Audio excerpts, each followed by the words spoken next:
Welcome to Career and Leadership Real Talk, the no-nonsense guide for ambitious managers who want to have more impact and progress their career.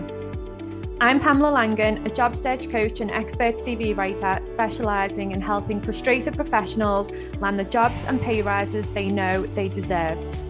And I'm Jackie Jagger, a leadership and mindset coach specialising in helping newly promoted and new to role leaders to avoid the dickhead trap and lead with confidence.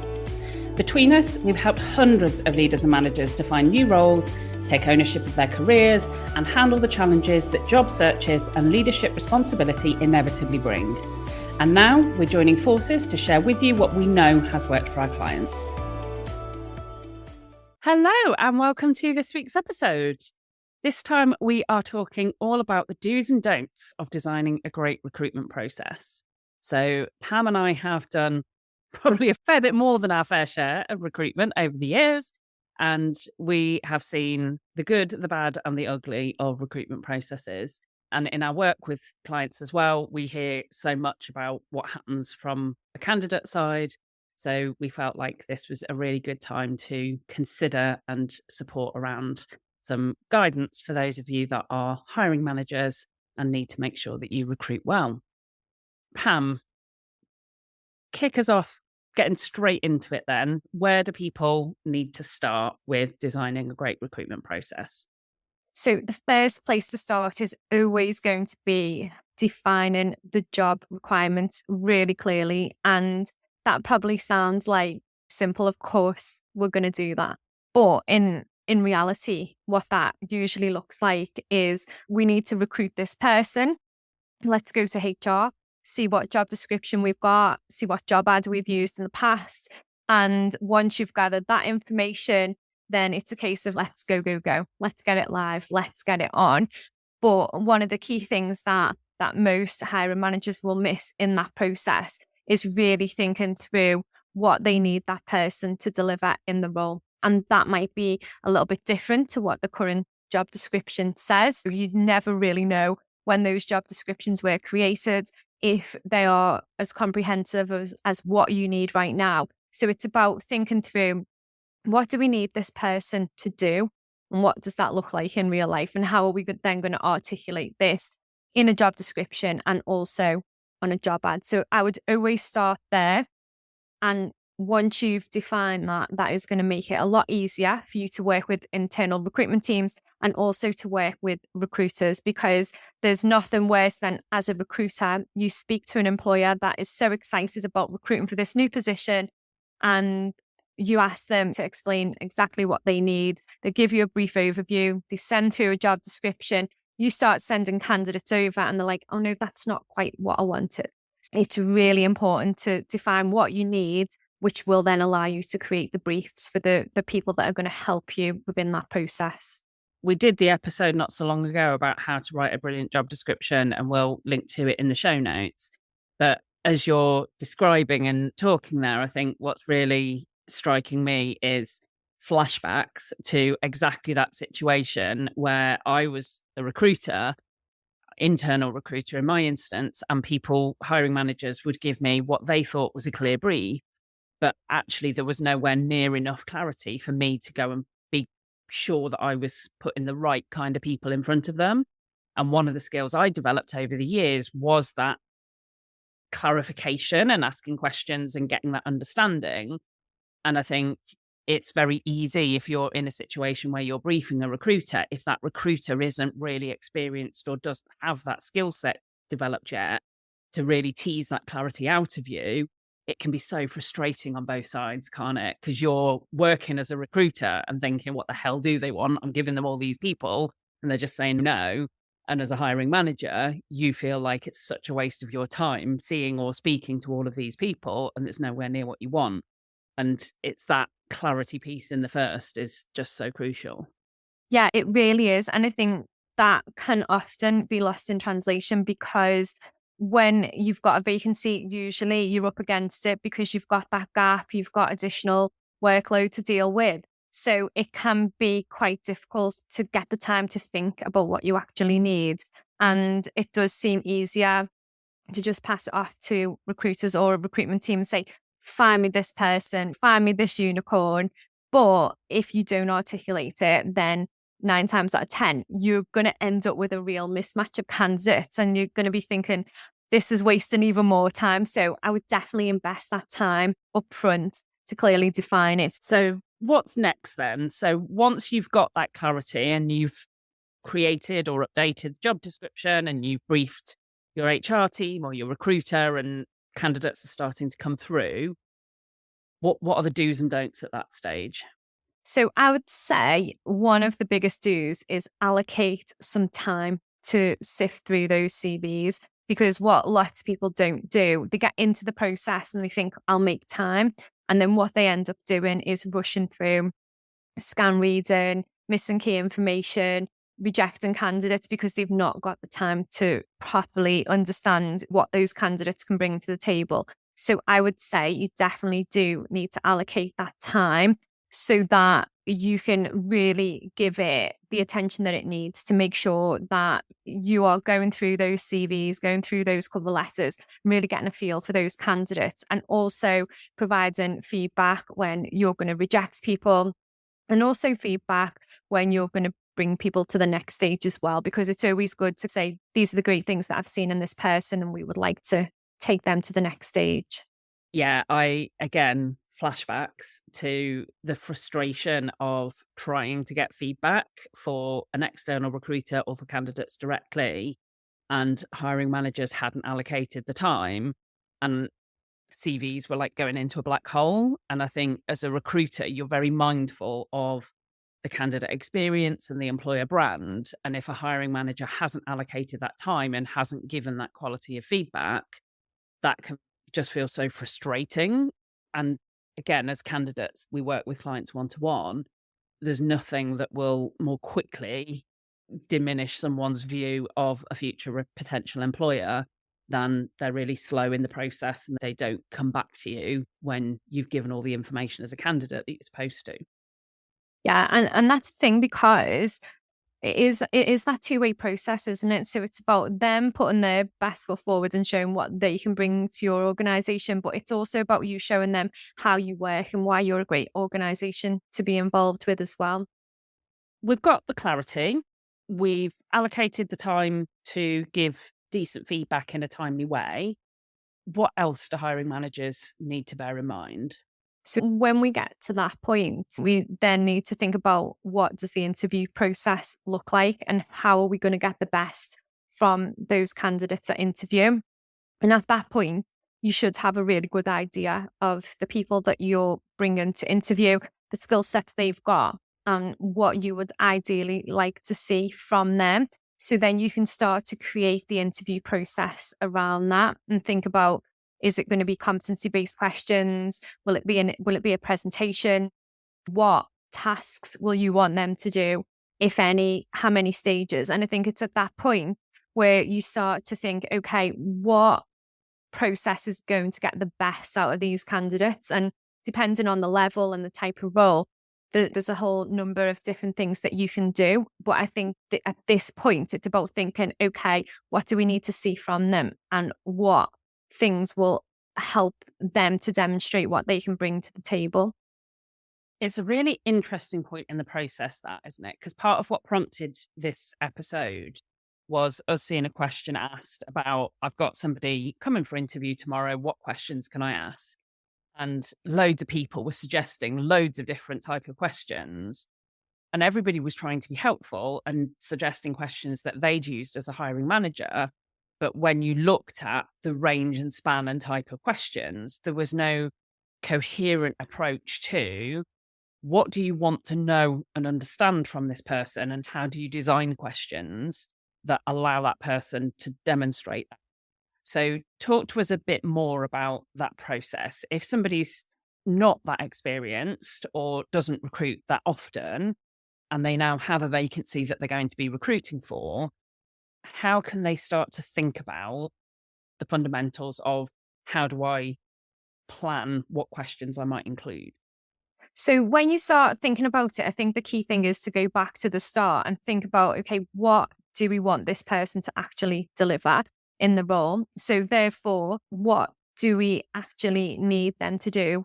during the interview process to show us that they've got what it takes in order to be able to deliver for us. So when you start breaking that down, it will make it clear exactly what tasks are going to be relevant. So using an example for a communications manager, you might want to think about what do you want them to be doing on a daily basis? What do you actually want them to be delivering? It could be that as part of what you've got coming up, there might be an element of crisis comms that are going to be needed within that process, thinking ahead and not just what do we need them to deliver on day one. So we know as part of our plan, 12, 18 months time, we're going to be going through massive changes. So anybody that comes on board now, they need to be able to deal with crisis comms. They need to help us maybe with culture change and all of the good stuff that comes along with change. So thinking about, okay, how can we test their ability to perform in those areas? So it could be a written task, it could be communication, it could be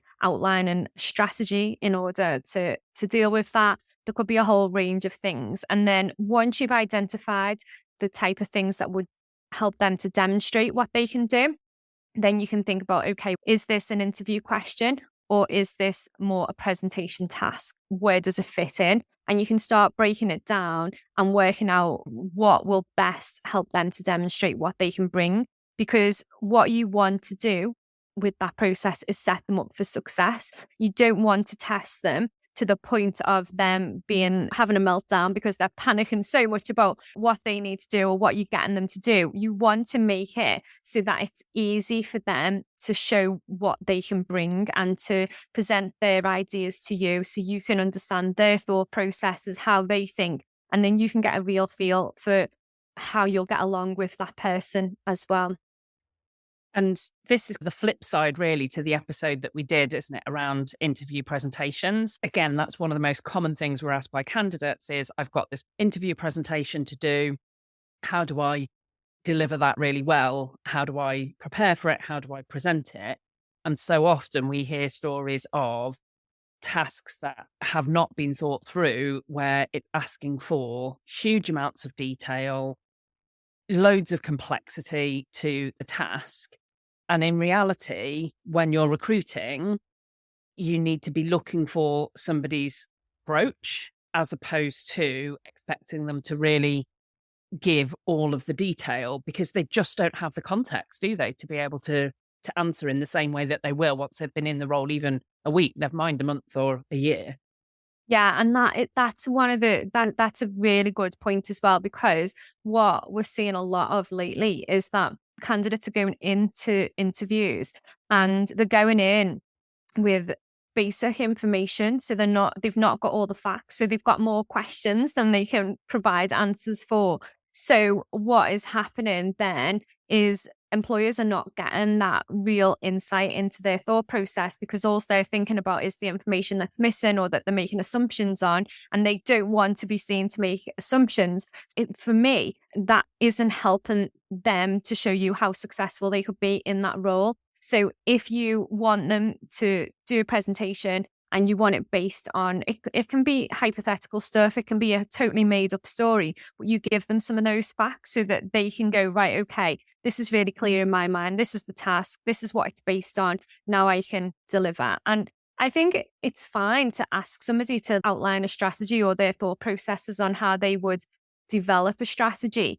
But if you're then asking them to create War and Peace and deliver this like absolutely massive presentation, which then could actually border on being free consultancy, what you're going to end up with is a situation where a candidate feels really resentful that they're having to go to all of this effort to give you all of this work and there's no guarantee that they'll get the role after it. So again, you won't get the best out of that person in that interview. I think there's resentment. And I would add with that, there's also, you're not creating a level playing field, because for a candidate, for example, who is only in one process and isn't working at the moment, they could have spent, say they had a week's notice of what they needed to do, they could have pretty much worked full time for a week to really focus on that presentation.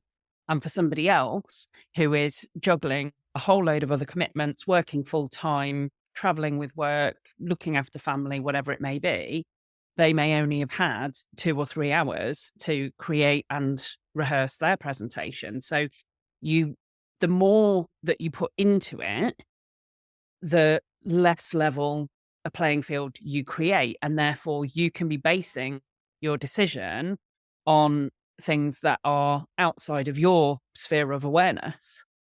Yeah, and that's a very good point, because you actually want, within this process, you want to know what that almost like top level thinking is. So when you say to somebody, outline a strategy, you want them to give you their thought process. You want them to take you through the different steps, things that they might consider, the things that they might think about.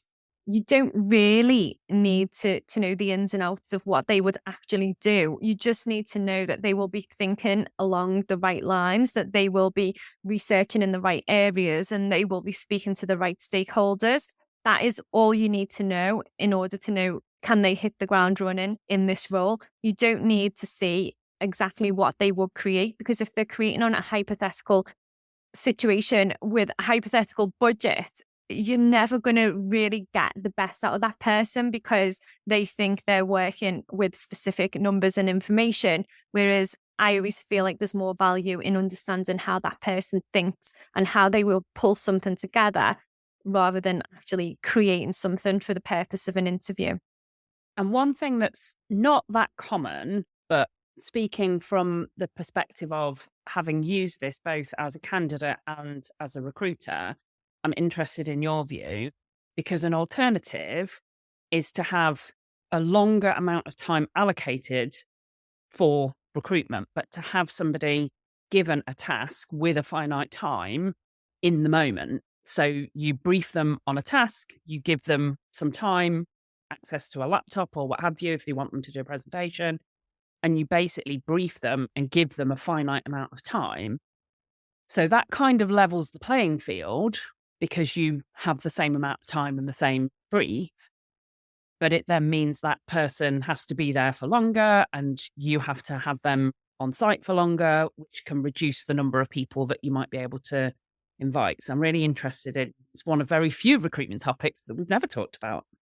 So I absolutely love that way of working. And while it means that you might have to have that candidate on site for longer, so maybe you would need to have them on site for 2 to 3 hours, actually, what that does is that means that you will get access to their immediate thoughts and reactions to the things that they might need to deliver at pace, under stress, whatever that is. And also, it does create that level playing field, because, as you say, one person could spend 30 hours creating something, another person might only have like an hour or two. Whereas you're putting everybody in the same position, and you're then able to see how they react, and you're able to see the true thought process around that. And I think that is the best way to do it, because if you want somebody to hit the ground running in your role and you've not got time to really train the ins and outs of what you need them to do, which as you get to a more senior level of recruitment, then you want somebody to hit the ground running. You want to see what are the initial thoughts and feelings and things that come to mind straight away, rather than giving somebody the time to go away and research the hell out of something, because what you're going to get then is a skewed view on actually how they respond, how they react, and what they can actually bring to the table.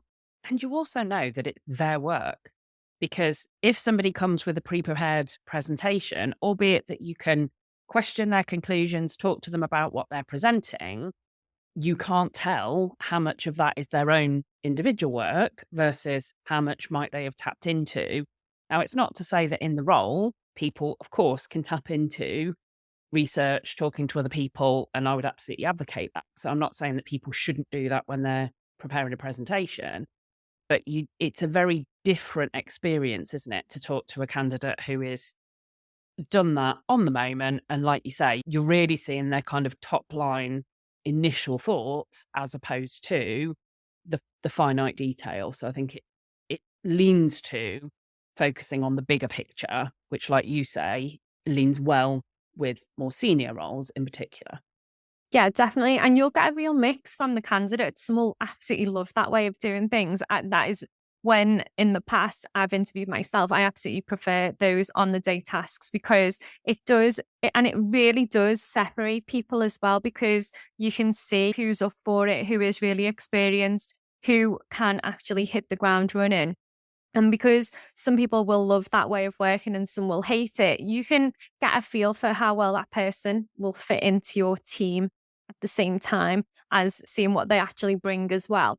And obviously, you then will need to think about making that process inclusive as well. So you obviously will need to ask questions about any specific needs people have got prior to the interview so that you can make sure that you make reasonable adjustments for everyone to have the same experience and to also be inclusive as an employer. And how do you go about designing that kind of a task? Because so often, again, we see the question, I've got somebody coming in, what task can I do? And I think those types of tasks where you're asking people to do something in the moment, they are hard work, aren't they? To design them and do them well takes some real consideration. And also, ideally, getting people within the business to road test it. If you're creating something new, because you never know how good the brief is or what people might interpret from it until you actually road test it. So, how can people go about designing an exercise that will work? So I think the first thing that you need to do is obviously think about what do we need to see from this person? That's going to be the first thing. And then the task is then going to be based on what you actually need to see. So do you need to see them speak? Do you need to see them present? Do you need to see them write something down? So once you've decided what you need to see, then it's about looking at how can you create a task that is basic enough to be completed on the day in the moment, but also enough for that person to show what they can bring, and then think about what outcome is going to demonstrate that they've got what you need. So once you've decided on the outcome, then you can then figure out the task and what is included in that task, because you will then know where you need them to get to. And also thinking about, if we give them this particular task, what are the potential outcomes? What could happen? And factoring in that somebody could completely panic and not produce anything. So how do you support them with that as well? You will have all different types of people. Some will want more details. Some will be happy to just run with the top level information that you've got. So it's also about thinking about how people interpret information, and maybe even thinking about different learning styles as well, just so that you can cater for everyone and almost handle all of those objections up front within the task brief. So people can read through it and go, okay, I know exactly what I need to do. If I want more detail, here it is, and just go through that process. And then obviously, as you say, road test it. And I think often what can work well with those types of exercise is where you don't necessarily have a right answer that people want to get to, but where you want it to facilitate the discussion. So in retail, we often use these and we would look at commerciality. So we would give a potential store manager, here's some information on a fake store. And you might include things like sales versus target, profit margin versus the company average, customer service scores, those types of metrics that managers would be used to being measured on in any business. But then the task was very much to understand and present back some of the, how do you think this store is performing? Where do you think the focus would need to be if you were taking over a store like this? So they're quite general questions to really give people the freedom to go wherever with that information, as opposed to there being a right answer. And I think that worked well because you got the understanding of, can they interpret this data? Are they noticing trends and patterns in data?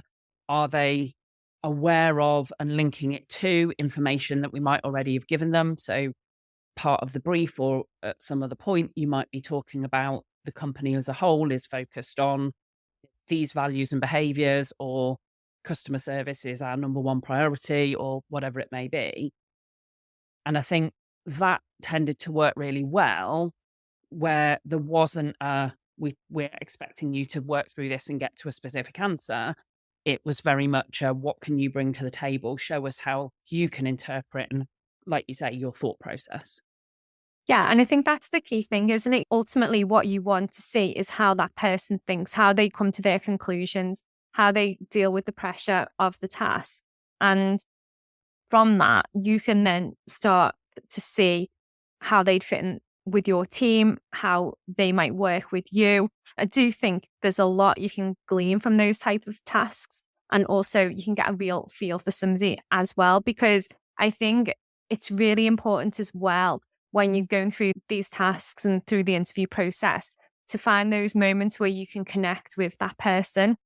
Because ultimately, if that person is going to be working with you, you do need to create some kinds of connection with that person, because if they're going to be reporting into you, you don't need to be best friends with anyone. Like, it's obviously all professional, but you do need to create some kind of connection. Thinking about, do these tasks allow us to create that connection, to see how we might work together, to see how we might get along? I think that is another key part of it. And that's an interesting point, because one of the things that I often used to look for with those types of tasks was actually people who brought different types of ideas or thought differently to me. Because if I've already got all those ideas, there's little point me recruiting somebody who is just going to have all the same ideas as me. That if somebody could bring different thoughts or insights, different approaches, then there's real value in building that. And I think there can be a tendency to lean to people who give the answers you would give, where in reality, very often there's value in people that you can work with and have a connection with, but who bring different things to the party. Yeah, definitely. And you never really want to recruit somebody that works in exactly the same way as you, because when you've got a vacancy, it's a real opportunity to bring in somebody that can add something a little bit different, who can complement your team and support you. You don't need to have a team of people who think and talk exactly the same way as you do. It's about having that mix of people and even personalities to a certain degree as well within the team, so that you can all come together and collaborate effectively. So, what are your thoughts then on more perhaps specific tasks where there is a right and a wrong? So, things like inbox exercises or skills based tests. When should people use those types of recruitment exercises? I think for technical roles, they're probably quite important. If you are recruiting for a programmer, you might want to make sure that they can use the languages that you use, that they have got that experience. They've not just done a quick free course on it and they're like, yeah, I know how to do that. And then you've left them tasked with a huge project and they've got to learn from scratch how to do that thing. In technical roles, I would say you do need to have a right and wrong answer, and you do need to get somebody to show you how they demonstrate that they can use those tools or those specific skills in order to complete that job. Yeah. And I think, again, sometimes people will just include interview questions and then get bitten by that, because people that interview who come across as nice people, you make that assumption, or there is a risk that you could make that assumption that, oh, this person's obviously really good.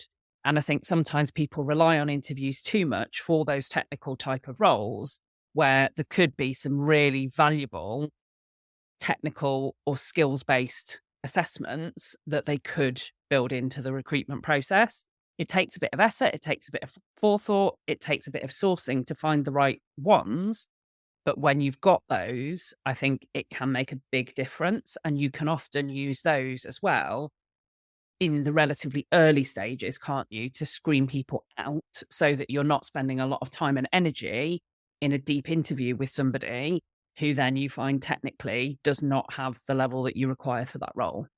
Yeah, definitely. And I think that is really important. And I also think as well, a lot of the time when people are recruiting, that one of the key things that they'll say is not got enough time, or we need to do this really quickly and we need to get the right person in place. But like we always say with everything, if you can just take the time to pause and think about what it is that you actually want, and you can put the right screening exercises in place, you can put the right processes in place, you will find that you will get better and stronger candidates coming through, and the process will actually be a lot easier and a lot smoother, and you'll end up with a real quality candidate at the end of the process that is actually excited and still passionate about working with you and for you. So I do think there's a lot to be said for thinking through all of these things and really giving it the time that it needs. So if we were to summarize then, because we've covered so much ground, what would be your top tips for people who are hiring managers and now need to design a recruitment process for a role that they're going to recruit? Okay, so I would say in terms of the top level process and almost a checklist, I would say firstly, define the job requirements, think about what you need to see from the person. Then it would be about allocating the time to actually get everything set up, and also sifting the CVs and making sure you've got that time to provide the feedback. It would then be about making sure that you've got the interview process right, and that you know exactly what you want to get out of that process and how you're going to take candidates through that process and get the best out of them.